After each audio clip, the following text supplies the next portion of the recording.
그렇지만 대부분은 많이 차가지고 이중턱이 되는 경우가 상당히 많이 있기 때문에 이런 경우에 가장 좋은 치료법이 안녕하세요.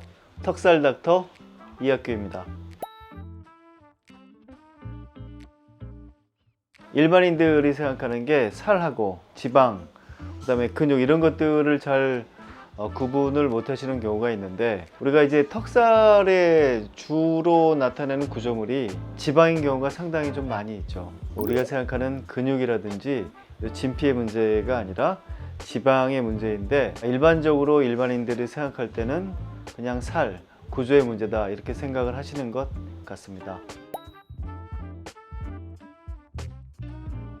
엄밀히 말하면 구조 때문일 수도 있는데, 일반적으로 다이어트를 해도 이 팔뚝살이라든지 아니면 턱살, 허벅지살 이런 데는 잘 안 빠지고, 뱃살 같은 데는 그래도 좀 쉽게 빠지잖아요. 이렇게 그 부위마다 살이 잘 빠지는 부위가 있고 그렇지 않은 부위가 있는데, 이 턱살은 대표적으로 다른 데 살이 많이 빠지고 지방이 많이 없어져도 좀 끝까지 남아있는 구조적인 문제가 좀 있지 않을까 생각을 하고 있습니다. 우리가 만약에 턱에 집중해서 좀 얘기를 해보면, 턱에 있는 지방을 만약에 뺐습니다.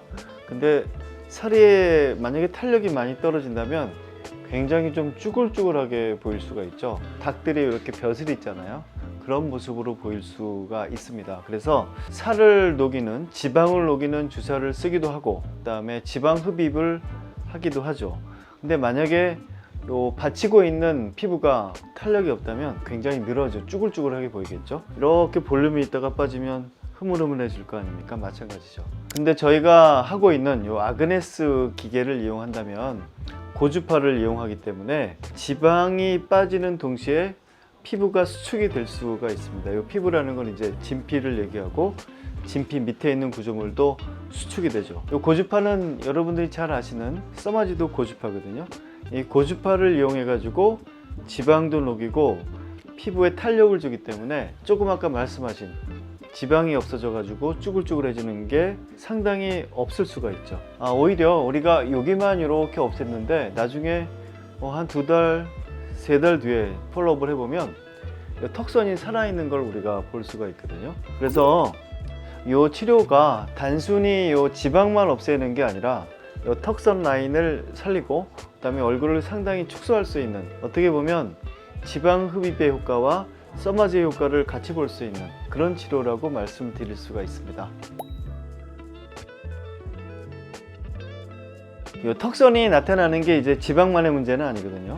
보면 여기 침샘이 있습니다. 침샘이 상당히 많이 발달해 있는 분도 있고, 그 다음에 정말 잘못된 생활 습관 때문에 피부가 늘어지는 경우도 있는데, 이 침샘 같은 경우는 이제 너무 선천적으로 커져 있는 경우도 있지만, 너무 맵거나 아니면 시거나 이런 음식들을 많이 드시는 분들이 침샘이 좀 커져 있는 경우가 있죠. 그 다음에 요즘에 이제 핸드폰 많이 보시잖아요. 핸드폰 많이 보시고 TV 많이 보실 때 이 턱을 지나치게 당기는 그런 버릇이 있는 분들이 많이 있는데, 이런 습관을 가지신 분들은 습관적으로 이중턱이 되기 가장 쉬운 생활 습관이 아닌가 생각합니다. 턱선의 원인, 이중턱의 원인이 아까 말씀드렸지만 몇 가지가 있습니다. 생활 습관에 의해서 피부가 좀 늘어진 경우도 있고, 침샘이 커져 있는 경우도 있고, 그 다음에 근육이 또 커져 있는 분도 있고, 지방이 커져 있는 경우도 있습니다. 그렇기 때문에 가장 중요한 건 어떤 구조물이 커져서 이중턱이 보이는지 그 원인을 찾는 게 가장 중요할 것 같고, 그렇지만 대부분은 지방이 많이 차가지고 이중턱이 되는 경우가 상당히 많이 있기 때문에, 이런 경우에 여러 가지 치료법을 우리가 생각을 할 수가 있거든요. 가장 좋은 치료법이 수술적인 요법이죠. 예를 들면 지방 흡입.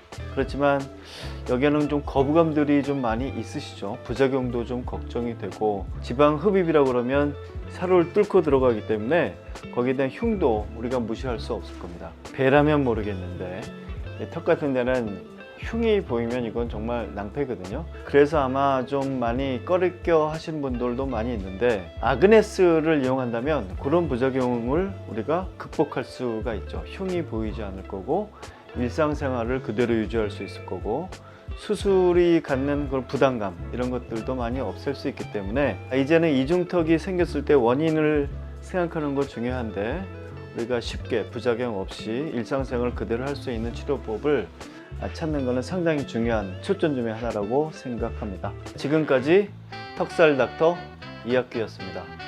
감사합니다.